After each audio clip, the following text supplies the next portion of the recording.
지금 바이낸스 US 미국에서 있는 일인데요. 비트코인이 8.5% 할인이 발생했다. 그리고 요거는 10일자 뉴스인데 오늘은 USDT가 할인이 발생했다. 이런 뉴스가 나오고 있어요. 근데 이제 원인을 보면 미국에서 지금 일시적으로 바이낸스 US 입금 중단됐거든요. 달러 입금 중단이 된 겁니다. 그러니까 일부 투자자들이 달러 출금도 중단될까 봐. 근데 이분들은 코인에 대한 개념이 없는 분들이에요. 그래서 코인 출금을 한다는 생각은 상상도 못하고 이걸 빨리 팔아가지고 달러 출금을 해야지 달러 출금도 안 되면은 내 돈을 못 뺀다 생각하고 막 던지고 있는 겁니다. 비트코인이고 USDT까지 막 던지고 있어요. 그래서 할인된 가격에 지금 거래가 이루어지고 있다라는 뉴스예요. 참 답답한 거죠. 그러니까 지금 대부분의 사실은 우리나라도 마찬가지입니다. 대부분의 코인 투자자들이 코인이 뭔지에 대한 개념이 없어요. 코인은 돈이거든요. 돈은 기본적으로 송금이 되는데 코인을 송금할 수 있다라는 개념을 이해하지 못하고 코인을 송금하는 방법도 이해하지 못하고 또 코인을 송금받을 수 있는 지갑이나 블록체인에 대한 이해도 없어요. 그러니까 무조건 돈 된다고 해서 현금을 들고 코인을 사러 들어왔다가 현금 입금이 안 된다는 소리에 놀라가지고 현금으로 빼려고 코인을 막 거래소에서 던지고 있는 그런 상황입니다. 이게 바이낸스 US에서 지금 발생하고 있는 일이고요. 그래서 비트코인을 포함해서 지금 바이낸스 US 내에 있는 코인들이 할인돼 있다. 자, 애석한 거는 달러를 집어넣을 수가 없죠. 그리고 우리가 코인을 보낼 수는 있겠지만 코인 자체가 그 안에서 평가절하돼 있는 그런 상황이에요. 음. 사실 저런 경우에는 미국 내에 있는 사람들도 방법은 없겠네요. 달러 입금을 할 수가 없으니까요. 그 안에 있는 사람들이 굳이 할인해서 팔 필요가 없이 어떻게 하면 됩니까? 비트코인을 개인 지갑으로 옮기거나 아니면은 코인베이스로 옮기거나 해가지고 거기서 매도하면 되죠. 그런데 거래소 간 이동을 한다든지 개인 지갑으로 이동을 한다든지 이런 것을 대부분의 투자자들은 모르고 있어요. 제가 볼 때는 우리나라 투자자 중에서도 송금 한번 안 해본 사람이 90% 이상이 되지 않을까 이렇게 생각을 합니다. 그래서 이렇게 손해를 보면서 막 던지고 있다는 뉴스가 나왔습니다. 자, 그다음에 근데 바이낸스 자체에는 리스크는 아직까지는 없습니다. 자, 지난주에도 나왔었던 얘기인데요. FED에서 인플레 잡으려면 금리 두 차례 더 올려야 된다라는 이야기가 나왔고요. 0.25%죠. 베이비 스텝, 기본 스텝입니다. 두 차례 정도, 약 0.5%. 그리고 어쩌면 세 차례 얘기도 나옵니다. 그래서 세 차례보다는 두 차례 가능성이 높지 않겠느냐 이렇게 얘기를 하고 있는데 0.5에서 0.75. 만일 두 차례 인상하게 되면 한은도 지금 한 차례 정도 더 인상해야 될 거라고 이야기가 나오고 있거든요. 자, 만일 그렇게 되면은 지금보다 금리는 더 높아지겠죠. 그러면 부동산 등에 미치는 영향력이 지대할 겁니다. 왜냐하면 지금 버티고 있는 상황이죠. 영끌한 사람들이 이자가 턱까지 차서 점심값도 없이 도시락 싸가지고 다니면서 버티고 있는 상황인데 여기서 금리가 더 올라가게 되면 그 사람들이 아파트를 던지겠죠. 던지면 가격이 떨어지겠죠. 가격이 떨어지면은 네, 금융위기가 발생할 수 있습니다. 은행들이 담보가액이 부족해지게 되는 상황을 맞이할 수 있게 되는 거죠. 그래서 나도 지금 새마을 금고 뭐 위기설 나오고 그랬었는데 자 문제는 지금은 일단 좀 잠잠해졌죠. 잠잠해졌는데 근본적인 문제가 해결돼서 즉 어디서 새마을금고 위기가 온 겁니까? PF 문제 때문이거든요. PF 문제는 왜 생겼습니까? 자, 분양이 잘 안 되니까. 분양이 왜 잘 안 됩니까? 부동산 가격이 떨어지니까. 투자 목적으로 살 사람들이 없어진 거죠. 근데 왜 부동산 그 분양이 잘 안 됩니까? 예. 그거는 당연히 금리가 올라갔기 때문에 그 금리를 줘가면서 버틸 수 있는 사람들의 숫자가 줄어든 겁니다. 그러니까 영끌을 못 하는 거죠. 돈 많은 사람만 투자할 수 있는 거예요. 그런데 돈 많은 사람이 투자합니까? 더 떨어질 것 같으니까 또 그들도 투자하지 않습니다. 그래서 어떤 한 방송에서는 최근에 지금 서울 쪽에서 약간의 아파트 매기가 있었다 이런 얘기를 하거든요. 그런데 매기가 있으니까 어떻게 됩니까? 가격이 올랐고 가격이 오르니까 아파트 매기는 지금 끊어진 상태입니다. 그래서 매물이 쌓이고 있는 그런 상황인데 물론 아직 가격은 떨어지지 않고 있는 그런 약간 반등해서 보합하고 있는 그런 상황인데 문제는 소비가 따라가지 않는다는 거죠. 그러니까 팔리니까 팔 사람들은 호가를 올렸지만 살 사람들은 따라가지 못하고 있는 겁니다. 따라가지 못하는 이유는 돈이 없기 때문이죠. 그래서 못 버티는 사람들이 특히나 한은에서 금리 인상하게 되면 네, 그게 이제 CPI 발표하고 맞물려 있죠. 그렇게 되면 쏟아져 내려오지 않을까. 그래서 올 하반기에 아파트 값이 더 떨어질 것으로 예상을 하고 있고요.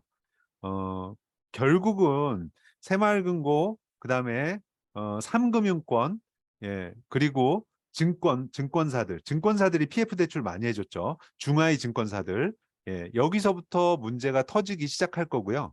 그 문제는 어디까지 확대되고 확산될지는 알 수 없는 일입니다. 자, 이러한 것들이 결국은 기존의 금융권들의 불안이고요. 경제의 새로운 대안을 필요로 하는 하나의 시그널이 될 수 있다라는 겁니다. 자, 그다음에 또 재밌는 뉴스인데요. 중국 디플레 수렁 생산자 물가 상승률 9개월째 마이너스 이런 기사가 떴습니다. 이게 무슨 얘기일까요? 지금 미국과 유럽은 인플레이션 위기를 겪고 있죠. 인플레이션에 빠진 거는 코로나 때 사실 어마어마한 양적 완화를 했습니다. 근데 중국 같은 경우는 사실상 OECD 국가 중에서는 가장 양적 완화를 하지 않은 케이스에 해당을 합니다. 그냥 사람들에게 생활 자금을 공산주의 국가라 그랬나요? 아무튼 나눠주지 않은 상태에서 그냥 다 집에다 가둬둔 겁니다.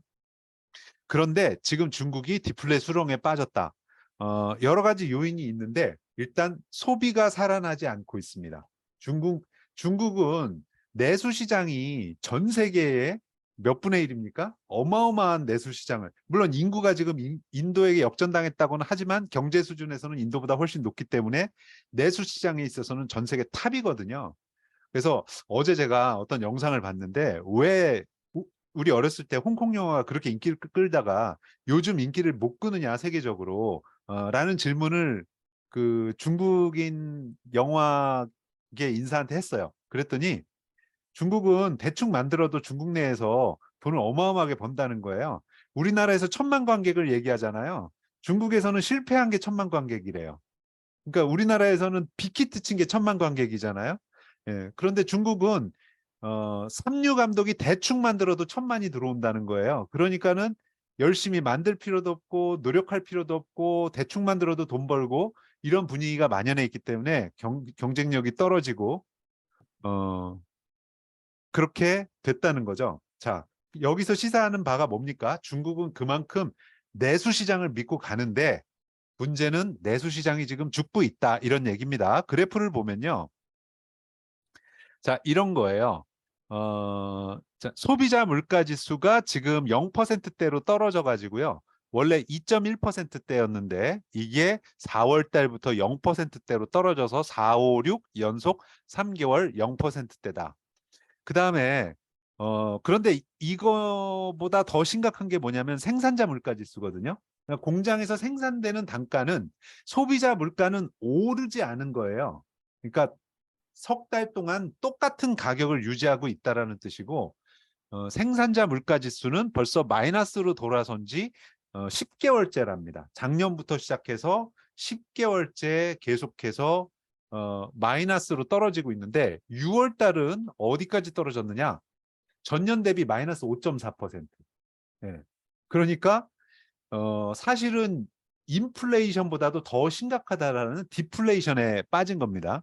이게 왜 문제가 될까요? 악순환되기 때문에 그렇습니다. 자, 이 근본적인 원인을 살펴보면 그래요. 여러분 그런 거 느껴보지 않으셨어요? 우리나라가 지금 마스크 전면 해제됐죠. 그런데 저희가 몇 년 동안 마스크를 끼고 살지 않았습니까? 그래서 저도 아파트에서 엘리베이터를 탈 때 제가 마스크를 안 끼고 타면서도 왠지 움찔움찔합니다. 그리고 마트 같은 데 입장할 때도 이거 노마스크로 들어가도 되나 하면서 좀 움찔움찔하고 버스 탈 때도 그런 느낌을 많이 받거든요. 예. 마스크를 끼진 않지만 굉장히 저 자신이 사람 많은데 갈 때 왠지 다른 사람들 눈치를 보게 되고 위축되게 되고 이런 느낌을 받거든요. 그런데 그게 만일 수십억 명을 대상으로 해서 그들의 소비 습관을 측정을 한다고 해보세요. 아무래도 백화점을 5번 갈 사람이 3번이나 4번만 갈 수 있고, 마트에 5번 갈 사람이 뭐 또 3번이나 4번만 갈 수 있고, 이렇게 될 수 있다라는 거죠. 자, 그러면서 실제로 더군다나 중국은 더 심했잖아요. 우리는 마스크만 쓰고 마트도 가고 버스도 탔지만, 중국은 문 밖으로 나오면 몽둥이로 두드려 맞는 그 상황을, 집에 먹을 게 없는데 굶으면서도 집에 갇혀 지내야 했던 그 상황을 경험하지 않았습니까? 그런데 물론 밖에 나가서 막 공안들이랑 몸싸움을 하고 끌려가고 잡혀간 사람들도 있었지만, 대다수의 시민들은 어땠을까요? 쥐 죽은 듯이 집 안에 갇혀 있었겠죠. 그러다 보니까 이제는 나와도 된다라고 몇 년 만에 문을 열어줬는데 문 밖으로 못 나오는 겁니다. 자, 그러면서 소비가 이렇게 위축되는 상황을 보이는 거예요. 자, 소비가 위축되니까 물건값이 수요 공급의 원리에 의해서 물건값이 떨어지게 됩니다. 자, 그런데 여러분 여기서 이걸 잘 보셔야 돼요. 그러면은 중국의 위안화 가치가 올라간 거 아니야? 달러 가치가 떨어져서 물건값이 올라가는 효과가 나오잖아요. 그러면 반대로 위안화 가치가 높아져 가지고 물건값이 떨어져 보이는 거 아니야? 하는데, 심각한 것은 그렇지 않다라는 거예요. 지금 위안화 가치를 보세요. 2023년 1월, 그러니까 올 초에 위안화 가치는 달러당 6.7 위안이었어요. 그런데 7월 달까지 계속해서 그래프가 지금 우상향을 그리면서 7.23 위안까지 높아진 상태예요. 그러니까 실질적으로 한 10% 가까이 가치가, 자, 올라간 겁니까? 떨어진 겁니까? 1달러에 6위안 바꿔주던 게 7위안 바꿔주니까 가치가, 위안화의 가치가 떨어진 겁니다. 자, 그러니까 이게 더 심각한 거예요. 그러니까 사실은 물건값이 떨어지면 위안화의 가치가 올라가야 되는데, 위안화의 가치도 떨어지는데 물건값이 더 떨어졌다라는 거예요. 왜? 사는 사람이 없어서. 그러니까 원래 정상적으로 보면은 달러가 인플레이션으로 달러 가치가 떨어지고 있잖아요. 근데 그 달러 가치가 떨어지는 것보다 위안화 가치가 더 떨어진 거예요. 그러니까 달러보다 더 심각하게 위안화가 떨어진 거죠. 자, 이렇게 떨어졌는데 물건값은 그거보다 더 떨어진 겁니다. 자, 이해가 되세요? 좀 복잡하시죠? 무슨 얘기인지. 이렇게 되면 어떤 문제가 발생하냐면은, 생산자 물가는 소비자 물가에 선행합니다. 무슨 얘기냐? 가게에서 새우깡을 기존에 1,000원씩 대다가 1,200원씩 팝니다. 그런데 공장에서 900원으로 낮춰요. 그런데 아직 가게에서는 1,000원에 떼다 놓은 새우깡을 마저 팔고 있어요. 그래서 그 재고가 가게에만 있는 게 아니죠. 도매상에도 있고 물류창고에도 있고 이미 생산된 것들이 쌓여 있습니다. 그래서 기존의 가격으로 생산된 물건들이 소비자에게 전달되는 것은 일정 기간 동안 유지가 되게 돼요. 하지만 이미 공장독 가격은 10개월 전부터 떨어지기 시작했다라는 겁니다. 그러면 현재는 소비자 물가가 옆으로 가고 있지만 조만간 어떻게 되겠습니까? 소비자 물가가 떨어지게 됩니다. 자, 소비자 물가가 떨어지면 어떤 현상이 나타날까요? 내가 분명히 1,200원을 주고 사 먹던 새우깡인데 어느 날 마트에 가봤더니 1,100원에 파는 거예요. 자, 그러면 새우깡 가격이 계속 올라갈 때는 어떻게 했습니까? 애들이 새우깡을 너무 좋아해가지고 엄마는 새우깡을 미리 한 박스를 오르기 전에 사다 놓고 먹였어요. 자, 그러면은 애들이 어떻게 했어요? 집에 새우깡이 한 박스 있으면은 먹어도 더 먹겠죠. 자, 이렇게 해서 소비가 촉진되고 더 많이 살려고 하고 물건값이 올라가는 거예요. 자, 그런데 반면에 이렇게 물건값이 떨어지면은 엄마가 어떤 생각을 할까요? 이게 한 달, 두 달, 세 달 계속 이어지잖아요. 그럼 엄마는 이렇게 생각합니다. 다음 달에 새우깡 값이 더 떨어질지도 모르는데 이달에는 일단 새우깡을 먹지 말고 좀 참아보자. 다음 달에 더 떨어지면 사야지. 이렇게 하면서 소비를 미루게 됩니다. 자, 그러면 소비가 더 위축되고 가격은 더 떨어지게 됩니다. 그러면 소비자는 더 소비를 미루게 되고, 그러면 소비가 더 위축되고 가격은 더 떨어지게 됩니다. 이런 악순환을 겪게 되고요. 그렇게 되면은 기업이 망하게 되고 고용을 줄이게 되고, 그러면 사람들이 일자리를 잃게 됩니다.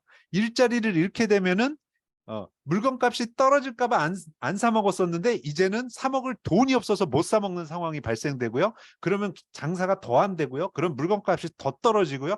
그러면 고용을 더 줄여야 되고요. 사람들은 더 잘려야 되고요. 이제 이렇게 되는 거예요. 자, 그런데 그 초입세 증상이 지금 중국에서 나타나고 있다라는 거예요. 그래서 지금 뉴스가 이거는 지금 조선일보잖아요. 조선일보가 생산자 물가 상승률이 지금 9개월째 마이너스고 이제 10개월째입니다. 예, 이렇게 되면서 그걸로만 끝나느냐? 그렇지 않다. 세계 경제에 악영향을 미치는데 그중에서도 한국 경제. 자, 한국이 1위 지금 한국 수출국 지금 현재는 어딘지 모르겠는데 어쨌거나 대중국 수출이 우리나라가 1위 아니면 2위입니다. 우리나라 수출 국가 중에서. 그런데 그 대중국 수출이 줄었기 때문에 우리나라 경제가 어려워진 거거든요.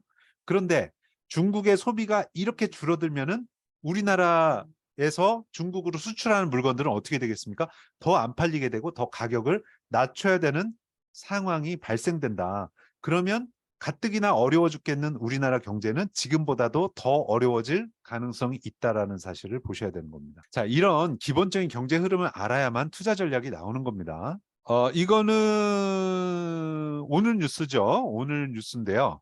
예, 자, CBDC 실험, 우리나라 CBDC에 관한 뉴스 기사입니다. 인터넷 없이도 기기 간 결제가 될 수 있도록 한은하고 삼성이 협업을 해가지고 테스트를 했다라는 뉴스 자료입니다. 자, 뭐 이거는 사실은 뭐 벌써부터 나왔던 얘기고요. 다 알고 있는 내용이긴 한데 그래도 사람들은 모릅니다. 우리 주변에 있는 사람들은 우리가 쓰는 돈이 코인으로 바뀐다고 얘기하면은 다 미쳤다고 그래요. 그렇게 얘기하잖아요. 그다음부터는 제가 전화하면 안 받습니다. 미친 사람이라고 생각하는 거예요. 그런데 조선일보에서는 이렇게 한국은행이 발행하는 디지털 원화 이거를 어떻게 합니까?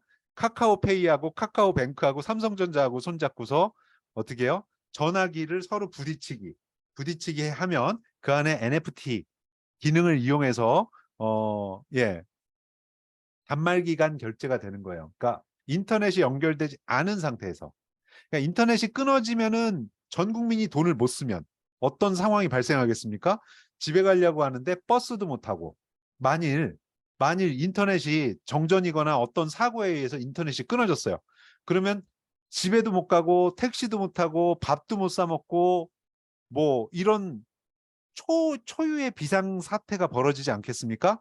차가 기름이 떨어졌는데 주유를 못해서 길거리에서 퍼져버리고 예, 고속도로 톨게이트에서 결제가 안 돼서 차들이 통과를 못하고 이런 상황이 발생하면 대국가의 혼란이 일어나겠죠. 자, 그래서 지금 한은에서 테스트하는 건 뭡니까? 어차피 이제 모든 돈은 디지털 페이로 코인 형태로 바뀌어요. 코인 지갑으로 다 들어가요. 코인 지갑이 작동하려면은 어디서 작동해야 됩니까? 물론 PC에서도 작동합니다만은 이동 중에 사용하기 위해서 휴대폰으로 작동할 수밖에 없어요. 모든 사람은 스마트폰을 가지고 있어야 되고요. 스마트폰을 통해서 결제가 이루어지게 됩니다. 자, 이렇게 말씀을 드리면 아무리 그래도 그렇지. 그럼 뭐 스마트폰 없는 사람은 살지 말란 얘기냐? 예, 살지 말란 얘기입니다. 자, 이런 이야기를 잘 실감 못 하시는 분들이 많으세요. 저는 세종시에서 많이 봅니다. 세종시는 현재 버스를 탈 때 현금으로 결제할 수 없어요.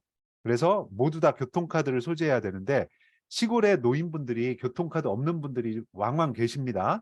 근데 제가 버스를 타고 이동하다 보면 할아버지 할머니들이 타세요.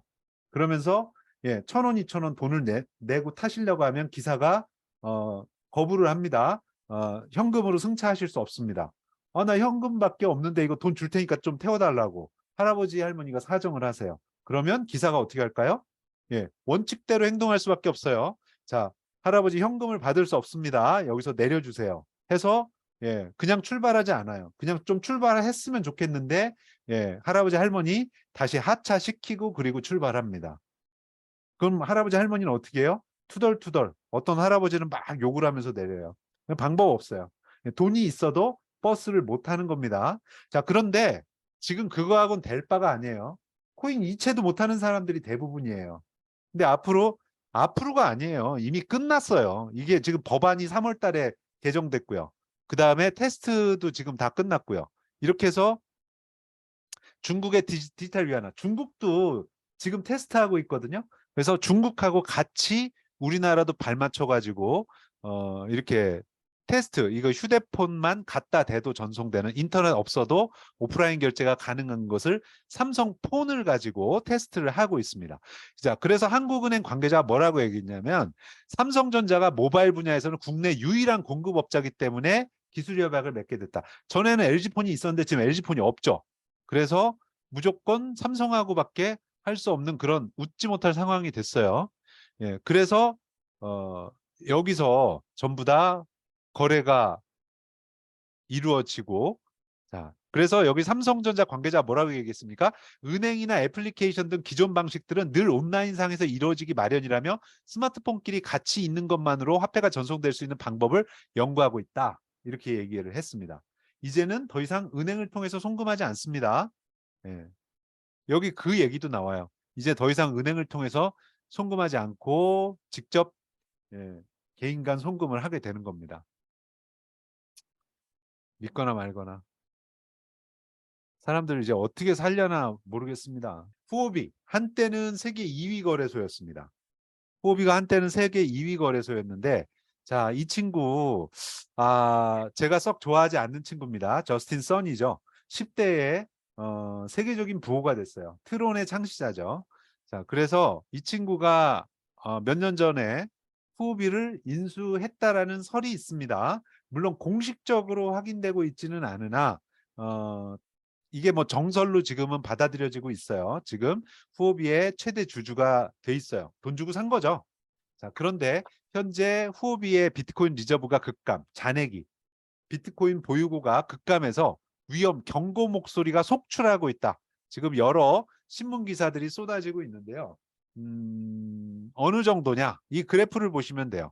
자, 이게 2020년, 지금 요 선 그어져 있는 게 2020년 6월경 되는 것 같아요. 그러니까 지금으로부터 3년간의 그래프네요. 3년 동안, 그러니까 저스틴 선이 인수한 이후로, 자, 일반적인 거래소 내에 있는 코인의 잔액량이에요. 자, 근데 재밌죠? 코인 가격은 상승했는데 왜 거래소 보유량은 차츰 줄어들고 있을까? 자, 이게 당연한 겁니다.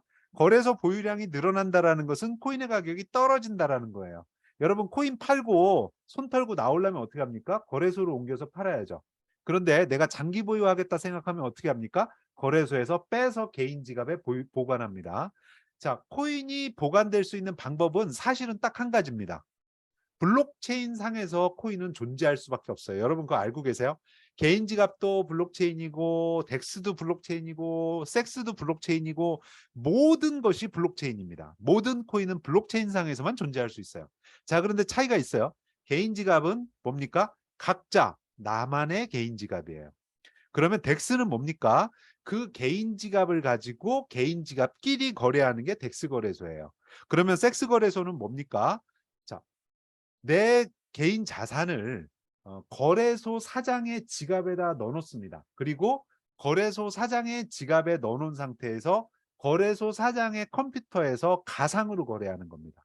바이낸스 같은 경우, 업비트 같은 경우, 빗썸 같은 경우, 바이비트 같은 경우가 다 그런 케이스입니다. 중앙화 거래소죠. Centralized Exchange를 줄여가지고 CEX, 줄여서 섹스라고 읽습니다.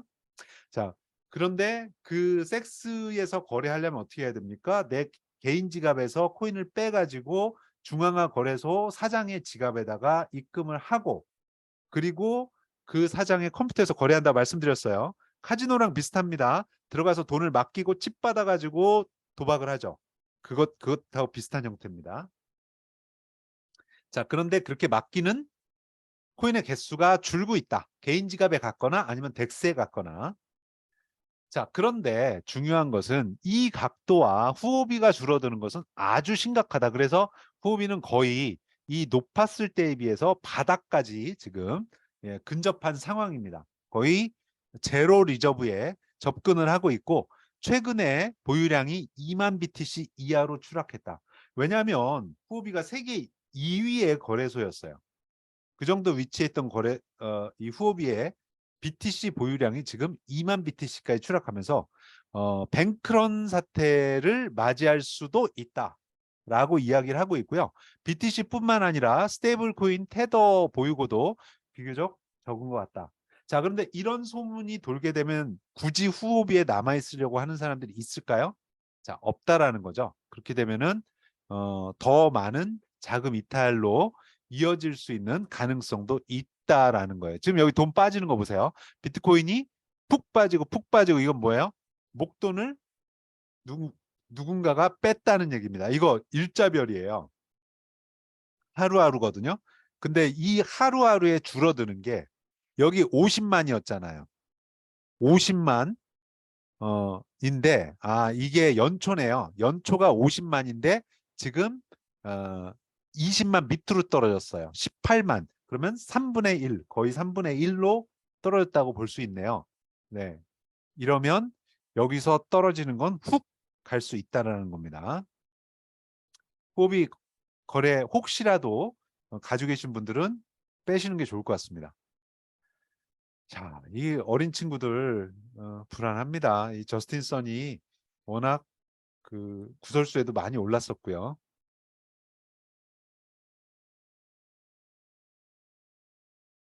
자, 그다음에 BNS 홀딩스에 대한 기사가 또 오늘 떴습니다.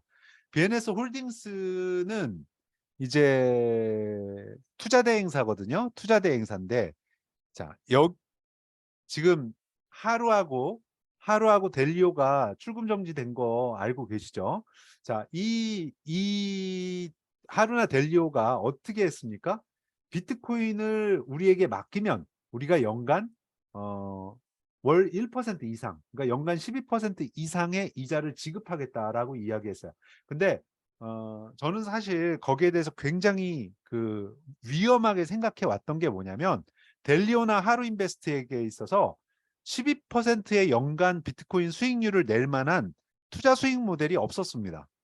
그러니까 어떻게 그러한 수익을 올릴 것인지에 대한 보관이 없었어요. 자, 그런데 그 회사들이 승승장구할 수 있었던 이유 중에 하나는 뭐냐면 상승장이었다라는 얘기예요.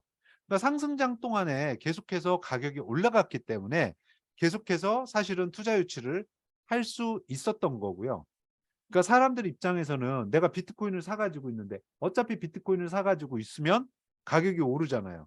그런데 그 오르는 것뿐만 아니라 이자까지 받을 수 있으면은, 그것도 1년에 12%나 받을 수 있으면 너무 좋은 거 아니에요? 그래서 델리오에 맡겼고, 델리오는 하루인베스트에 맡겼고, 하루인베스트는 다시 BNS에 맡겼고, BNS는 다시 FTX에 맡겼고, FTX는 다시 그 여자친구가 하던 투자 회사가 어디죠? 거기다 맡겼고, 네, 그러다가 다 말아먹고, BNS가 무려 FTX에 물린 돈이 3,500억을 물렸다. 그러다 보니까 FTX가 망하고 BNS가 문제가 발생하면서 하루인베스트가 문제가 터지고 델리오까지 문제가 터졌다. 이렇게 보시면 됩니다. 그래서 절대로 누가 자기한테 맡기라고 이렇게 얘기하면, 그 사람이 아무리 잘생긴 사람이고 아무리 멋있는 사람이고 아무리 똑똑한 사람이라도 맡기면 된다 안 된다. 자, 절대 안 되겠다 하는 말씀을 드리겠습니다. 그리고 우리도 계속 신경 써야 돼요. 중앙거래소는. 그래서 덱스 거래소 거래하는 방법들을 저희 신비클럽을 통해서 계속 알려드리고 있고요. 이제 앞으로 덱스 거래소를 통해서 이제 선물 거래도 하실 수 있거든요. 이제 그런 부분에 있어서도 우리가 좀 더 안전하게 레버리지 효과를 볼 수 있는 방법들이 있을 수 있는지 제가 요즘 계속해서 테스트를 하고 있습니다. 그래서 조만간 좋은 방법들이 만들어지는 대로 저희 신비클럽 회원분들을 에게 그 비법을 또 전달해 드릴 그런 예정을 가지고 있습니다. 기대해 주셔도 좋습니다. 미국 부채 한 달 동안 1조 달러 증가. 그래서 뭐 사라? 비트코인 사라. 이거 미친 짓이다. 예. 그러니까 얼마에서 1조 달러가 늘은 겁니까? 32조에서 33조가 된 거예요. 그러니까 미국이 200년 동안 진 빚이 32조인데, 그게 어떻게 해요? 한 달 동안에 30분의 1이 늘어난 거예요. 한 달 동안에 30분의 1이 늘어났으면 어마어마하게 늘어난 거죠. 한 달 동안에 3%가 넘게 미국의 빚이 증가했다. 예. 어마어마한 증가 속도다. 그래서 이것은 미친 짓이고 비트코인을 사라. 왜? 달러는 바이든이 더 찍자고 하면은 더 찍어야 되는 거잖아요. 그죠? 그런데 비트코인은 그렇지 않습니다. 바이든도 못 찍고 시진핑도 못 찍고 푸틴도 못 찍습니다. 그 어떤 권력자도 핵무기를 갖다 들이대도 비트코인은 누구 맘대로 찍을 수도 없고 지울 수도 없고 복사할 수도 없고 삭제할 수도 없습니다. 그것이 15년 세월 동안 입증됐죠.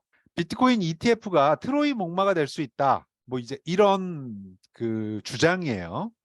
자, 그런데 제가 이 그 유튜브 동영상이 나름대로 굉장히 신선하면서도 창의성이 있습니다. 그리고 나름 통찰력이 저는 느껴졌어요. 근데 이 지금 사실은 방송을 하는 분이 누군지 저는 잘 모르는 분이에요. 그리고 그렇게 유명한 분 같지는 않은데 어떤 통찰력이 느껴져서 여러분들께서도 한번 보시고 참고하셨으면 해서 제가 올려놓은 거거든요.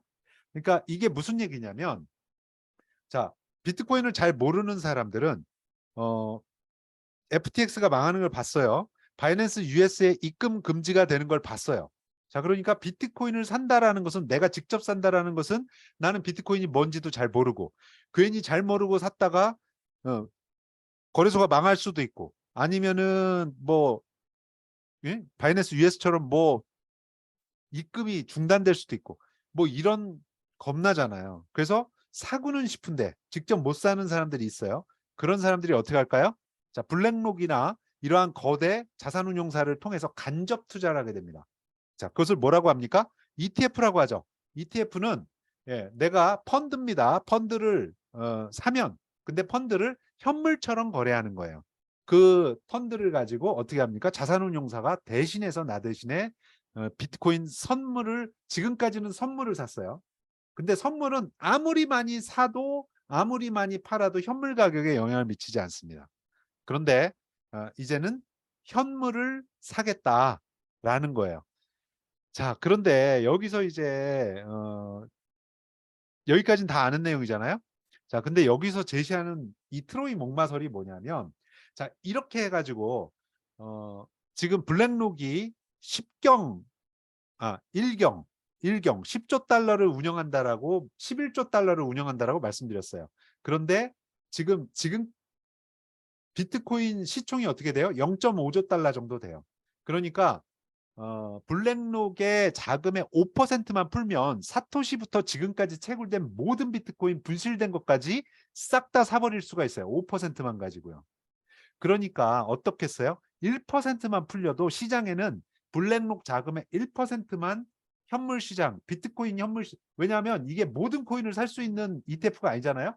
비트코인 현물만 살 수 있는 ETF예요. 그러면 1%만 들어와도 비트코인의 발작이 일어납니다. 그래서 가격이 어마어마하게 치솟게 될 거고요. 그러면 어떨까요? 블랙록의 고객들이 더 많이 비트코인 ETF를 사지 않겠습니까? 더 많은 사람이 비트코인 ETF를 사면 블랙록에서는 더 많은 코인을 매입하지 않겠습니까? 비트코인을? 그러면 비트코인 가격이 더 올라가고, 왜? 이게 그동안 블랙록이 놀던 물은 어때요? 바다 같은 물이었어요. 그래서 떠도 티가 안 나고 퍼도 바닥이 안 보였었는데, 비트코인은 접신물이에요. 지구상의 모든 코인을 합쳐봤자 어때요? 페이스북 하나 주가도 안 돼요. 그렇게 작기 때문에, 그러니까 미국 이 나스닥 시장에서 놀던 블랙록 입장에서는 너무나도 작은 시장인 거죠. 그래서 여기에 몰빵하면은 그냥 가격 끌어올리고 자기 쪽으로 고객들을 끌어모을 수 있는 작전인데, 자, 그렇게 되면 결과적으로 어떻게 되느냐? 대부분의 비트코인이 블랙록이나 기타 등등의 기관 투자자들 손아귀에 들어가 버릴 수 있어요. 여러분, 금 ETF, 현물 ETF를 샀어요. 그러면 금을 우리가 직접 볼 수 있습니까? 없습니다. 그거는 금융기관에서 금을 보관하게 되고 우리는 ETF를 샀다라는 전자증서만 갖게 되는 거예요. 자, 근데 똑같은 상황이에요. 원래 비트코인은 뭡니까? 화폐의 기능을 하는 거예요. 그래서 물론 비트코인이 결제가 느리다, 수수료가 비싸다, 뭐 이런 얘기 들으셨을 거예요. 근데 자, 그거 어떻게 합니까? 라이트닝 네트워크라고 있습니다. 그래서 우린 대표적인 앱이 뭐가 있죠? 스트라이크라는 앱이 있어요. 미국 내에서는 지금 굉장히 성황리에 결제가 이루어지고 있는데, 비트코인을 라이트닝 네트워크라고 해서 그거는 쉽게 말씀드리면은 한꺼번에 몰아서 블록체인에 적는 겁니다. 라이트닝 네트워크에서 이거를 건 바이 건으로 다 적으려면 수수료도 많이 들어가고 시간도 많이 걸리잖아요. 그러니까 이거를 여러 건을 모아가지고 한꺼번에 블록체인에다가 쫙 옮겨 적는 거예요. 그러다 보니까 송금 비용도 거의 몇 원 단위로 낮출 수가 있고요. 그 다음에 결제 속도도 빨리빨리 처리하는 거예요. 일단 처리하고 나중에 한꺼번에 쓰는 거예요. 자, 그게 라이트닝 네트워크인데, 자, 그 스트라이크라는 앱이 이미 국내에서 영업을 시작했고 가맹점을 모집하고 있습니다. 자, 그런데 이거는 세 발의 피해예요. 지금 마스터하고 비자, 그 다음에 삼성페이, 카카오페이 여기서 다 뭐 합니까? 코인 결제 시스템. 그런데 비트코인으로 직접 결제하는 게 아니에요. 어떻게 합니까? 비트코인을 스테이블 코인하고 스왑합니다. 그 다음에 스테이블 코인으로 업주들에게 결제해 주는 거예요. 이런 형태로 해가지고 그거는 가맹점을 모집할 필요가 없어요. 기존의 가맹점들을 연결만 하면 되는 겁니다. 지금 전 세계적으로 비자, 마스터, 삼성페이, 카카오페이가 결제 안 되는데 우리나라에 있습니까? 없습니다. 그렇게 되면 자, 그렇게 써야 되는데 문제는 이렇게 ETF가 나와서 기관에서 비트코인을 싹 다 사들이면은 개인이 쓸 수 있는 비트코인을 가지고 있다 없다. 비트코인으로 결제를 해야 되는데 비트코인이 없어요. 왜? 나는 수십억을 비트코인에 투자했지만 다 비트코인 ETF로 가지고 있고 내가 직접 손에 들고 있는 비트코인은 하나도 없다. 그러다 보니까 실제로 비트코인이 현실에서 사용되지 않고 결제되지 않을 수 있는 위험 소지가 있지 않겠느냐라는 의문을 제기하고 있는 거예요. 이게 바로 블랙록의 음모, 알트코인 숙청, 그리고 대반전, 비트코인 트로이 목마 뭐 이렇게 해서 자, 이거는 하나의 가상 시나리오입니다. 그런데 있을 수도 있겠다 싶은 가상 시나리오예요. 그래서 궁극적으로는 블랙록의 펌핑이 우리에게 단기적으로는 이득을 주겠지만 결과적으로는 우리가 직접 비트코인을 소유하는 것이 가장 바람직한 길이 아닌가라는 이야기에 저는 동의하고 있습니다. 자, 뭐 기타 뉴스들이 자, 브릭스에서 금 기반 새로운 화폐 만든다. 러시아 정부 지원. 자, 이런 뉴스가 나왔는데 브릭스가 뭔지 아시죠? 여러분 스위프트가 뭡니까? 스위프트는 달러 결제 시스템이죠. 은행 간 달러 결제 시스템이에요. 그래서 국제은행 간 서로 무역 거래를 하거나 하면은 자, 우리나라 은행에서 사우디 은행으로 달러를 보내야 됩니다. 달러를 어떻게 보냅니까? 비행기에 싣고 갑니까? 아니면은 뭐 배에다 실어서 보냅니까? 택배로 보냅니까? 자, 그렇지 않고 스위프트라는 결제 시스템으로. 그러니까 스위프트가 받고 스위프트가 주고 이런 식으로 해서 그 거래를 하는 거죠. 자, 그런데 스위프트에서 지금 달러 결제 시스템뿐만 아니라 뭐도 구축하고 있습니까? 코인 결제 시스템도 구축하고 있고 누구랑 하고 있습니까? 체인링크하고 협약으로 결제 시스템 구축하고 있죠. 그 뉴스도 참 며칠 전에 나왔습니다. 지금 테스트 진행하고 있다는 뉴스도 몇 주 전에 나왔습니다. 자, 그런데 이 달러 결제 시스템 스위프트에서 퇴출된 국가들이 있죠. 이란, 북한, 러시아 이런 나라들이 미국에 못 보인 나라들은 스위프트에서 야, 너 나가 하면 어떻게 됩니까? 결제가 안 되는 거예요. 여러분 갑자기 은행 송금 못하게 되시면 은행 계좌 사용 못하게 되시면 얼마나 불편하시겠어요. 일일이 현금 가지고 해야 되고 송금해주면 될 걸 갖다가 현금 가지고 차 타고 쫓아가 가지고 현금 세 가지고 주고 와야 되잖아요. 자, 그렇게 살려면 사실 수 있겠어요? 그게 바로 러시아, 이란, 북한의 상황입니다. 수입도 못하고 수출도 못하고 이렇게 앞뒤가 막혀 있는 그런 상황인데 그러한 나라들이 주축이 되고 미국의 반대편에 서 있는 중국 같은 나라가 주축이 돼서 구축한 자기들만의 결제 시스템이 브릭스입니다. 자, 그런데 이 브릭스가 지금 금을 기반으로 한 새로운 화폐를 만든다라고 나왔어요. 자, 그러면 야, 이게 근본이제가 다시 부활하는 거 아니냐 이렇게 해서 다시 왜냐하면 왜 이런 얘기가 나왔을까요? 그러니까 지금 돈은 뭡니까? 명목화폐입니다. 신용화폐입니다. 그게 무슨 얘기예요? 신용화폐, 즉 오빠 믿지? 이걸로 얘기하는 거예요. 예전에는 실물화폐였어요. 즉 금화 은화였어요.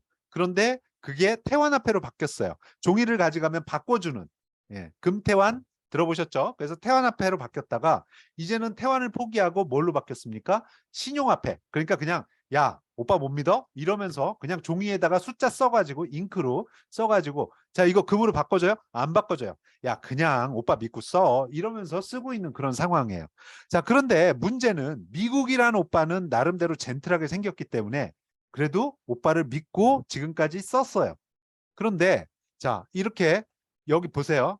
푸틴이나 시진핑이나 이런 사람들이 이렇게 믿을 만한 오빠처럼 보이십니까?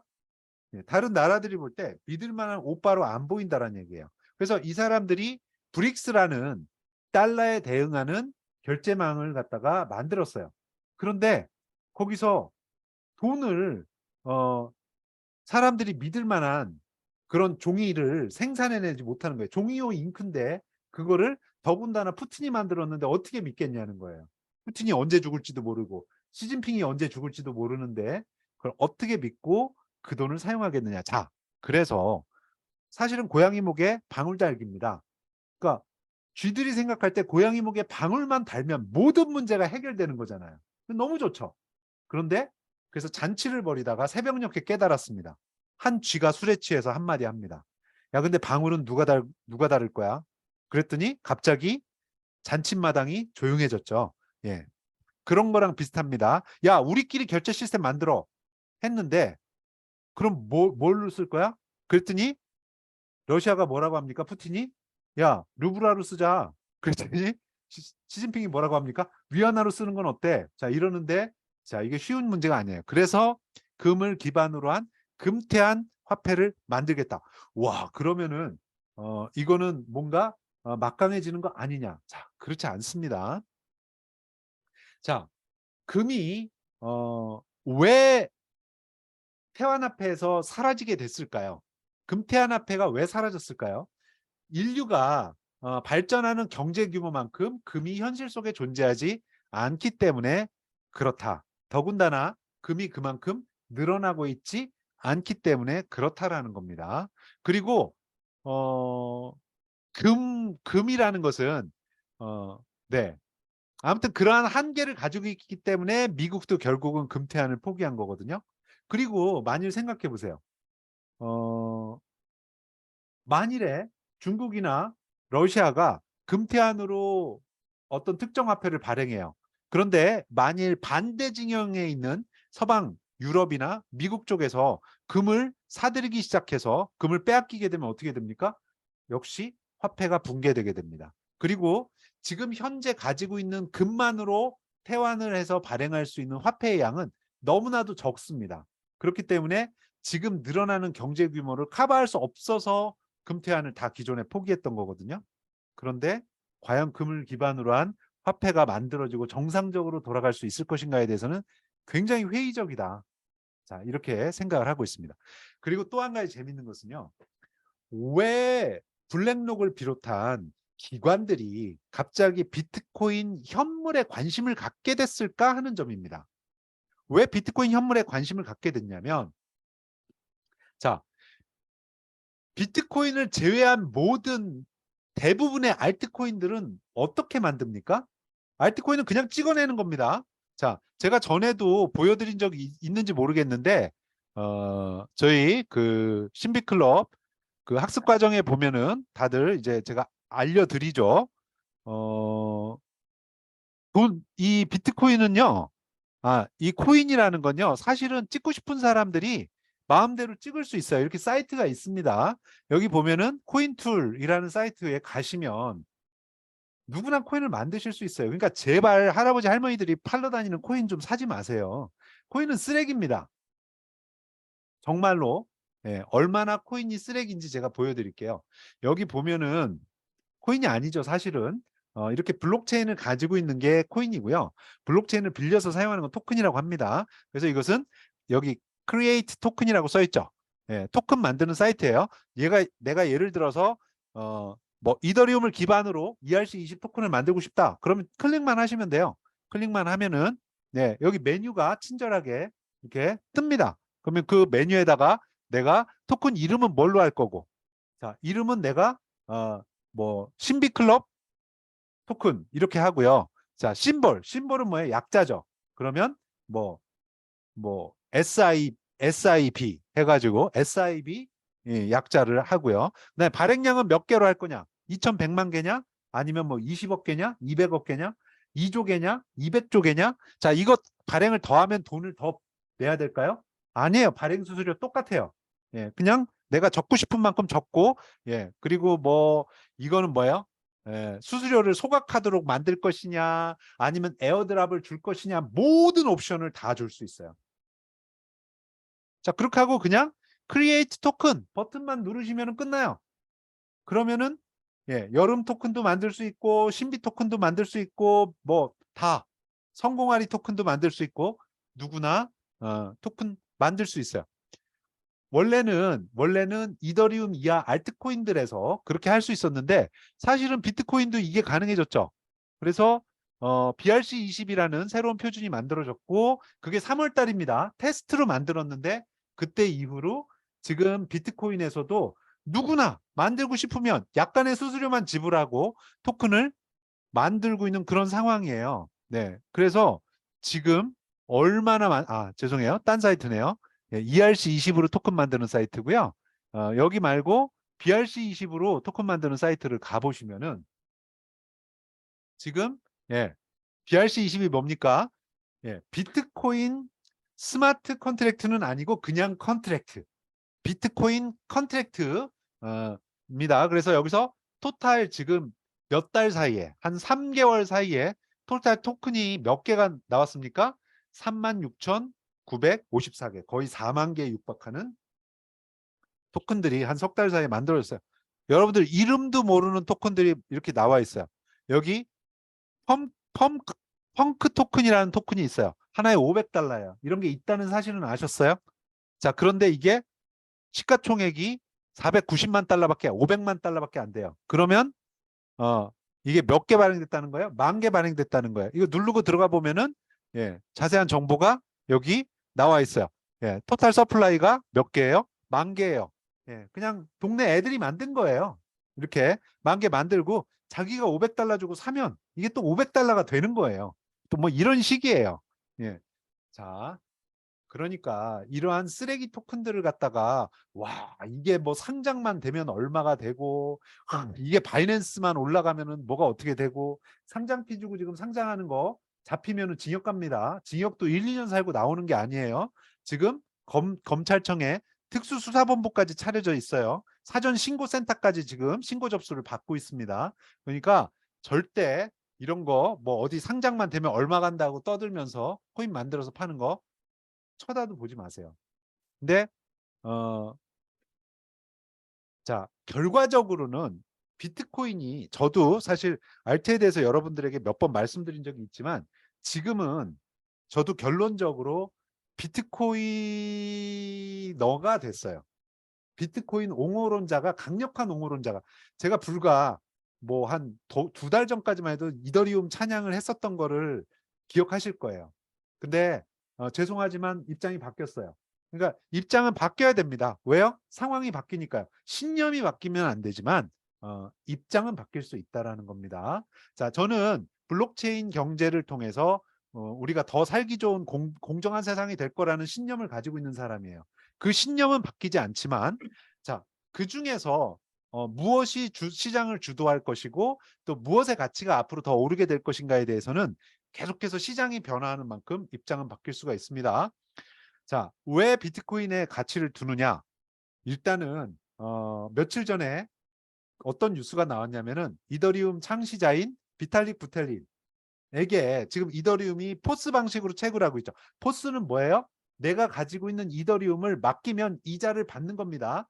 지금 가장 크게 하고 있는 그런데 이게 직접 맡길 수 없어요. 직접 맡기려면 적어도 32개 이상의 이더리움 가지고 있어야 돼요.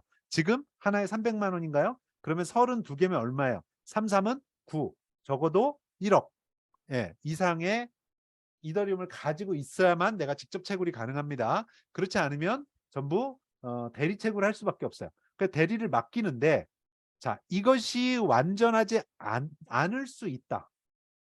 이더리움을 맡기는 게 아직까지 완전히 네트워크상의 안전성이 확보되지 않았을 수 있다라고 누가 얘기했느냐? 이더리움 창시자인 비탈릭 부텔린이 얘기했어요. 어떤 인터뷰에서 당신은 그러면 가지고 있는 이더리움을 전부 다 채굴에 맡겼습니까? 그랬더니 나는 아주 조금만 맡겼어. 이렇게 대답했어요. 왜 그렇게 했어요? 그랬더니 아직은 안전한 것 같지 않아. 나는 못 믿겠어. 네. 이더리움 창시자가 그렇게 얘기했어요. 네, 그래서 저도 이더리움을 갖다가 채굴에 만일 전 재산을 맡기는 것은 위험할 수 있겠다라고 생각을 합니다. 자, 그런 게 하나가 있고 단지 그 때문이냐? 아닙니다.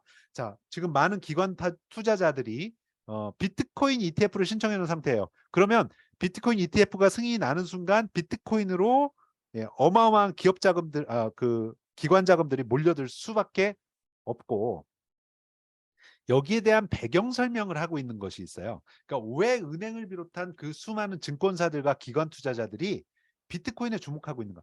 알트코인은 방금 전에 제가 보여드렸잖아요. 김아무개가 박아무개가 자기네 집 안방에 앉아가지고 손가락만 두드리면은 100만 개도 만들고 1000만 개도 만들 수 있다라는 얘기예요. 원가가 들어갑니까? 안 들어갑니까? 원가가 전혀 들어가지 음, 않습니다. 자, 이렇게 음, 누구나 만들 수 있고 누구나 어, 가치를 창조해낼 수 있는 것을 갖다가 기관 투자자들이 거기에다가 자금을 투자한다라는 것은 굉장히 불안한 일인 거죠. 그렇습니다. 자, 바닥에 널려 있는 나뭇잎은 현물이긴 하지만 화폐가 될 수 없는 이유는 바로 희소성이 담보되지 않기 때문입니다. 자, 반면에 비트코인은 어떻습니까? 2,100만 개로 발행량이 제한된 데다가 이미 92%가 넘게 발행됐고 나머지 8%만 향후에 채굴될 건데 120년 동안 채굴될 겁니다. 자, 그러니까 비트코인의 희소성은 이미 강력하게 담보되어 있는 상황이죠. 더군다나 나머지 8%를 그냥 채굴할 수 있습니까? 그냥 채굴할 수 절대 없습니다. 하나를 채굴하는데 수천만 원의 원가가 들어가요. 자, 이거는 어마어마한 시간도 들어가죠. 앞으로 120년 동안 채굴을 해야 되니까 어마어마한 시간도 기다려야 되고 어마어마한 자금도 투입해야 된다라는 거예요. 자, 그러면 무슨 얘기예요? 이것은 엄연히 원가가 존재한다라는 얘기예요. 여러분 이 차이를 아시겠어요? 다른 코인들은 원가가 있다 없다? 제가 보여드렸죠. 원가가 없습니다. 알트코인들은요. 만드는데. 그런데 비트코인은 여러분 비트코인 지금 채굴해 보세요. 비트코인 채굴하려면 한 개당 원가가 약 한 지금 2만 달러 정도 들어가는 걸로. 지금 3만 달러 됐잖아요. 그래서 어마어마하게 지금 채굴업자들이 흑자를 보고 있대요. 그래서 비트코인 하나를 채굴하는데 들어가는 현재 시점의 원가는 2만 달러에서 2만 1000달러 정도로 이야기가 되고 있어요. 공짜가 아니라는 얘기예요. 비트코인은 원가가 들어가고 시간이 들어가기 때문에. 자, 그러면 이게 뭡니까? 실체가 있는 거예요. 금이 왜 비싸요? 금이 왜 비쌉니까? 캐는데 비용이 많이 들어가니까 비싼 거예요. 다이아몬드가 왜 비쌉니까? 캐는데 비용이 많이 들어가니까 비싼 거예요. 다이아몬드랑 유리랑 생긴 건 비슷한데 왜 유리는 쌉니까? 캐는데 비용이 조금밖에 안 들어가니까 싼 겁니다. 실제로 신라 시대 때는요. 유리가 만들기가 힘들었기 때문에 희소성이 높았기 때문에 실제로 다이아몬드처럼 보석으로 사용됐어요. 우리나라에서도요. 예.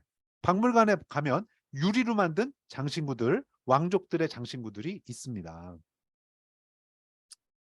자, 그래서 비트코인은 뭐다? 원가가 존재하고 시간을 필요로 하는 채굴의 기본 가치를 갖는 그런 현존하는 유일한 코인이고 그 양은 지금 이미 92%가 풀렸는데 누가 다 쥐고 있어서 안 내놓고 있고 8%를 120년 동안 찢어서 나눠 가져야 되는데 그걸 캐기 위해서 어마어마한 시간과 비용이 들어간다. 그래서 기관들이 그쪽으로 몰리고 있다. 자, 뭘 사야 되겠습니까?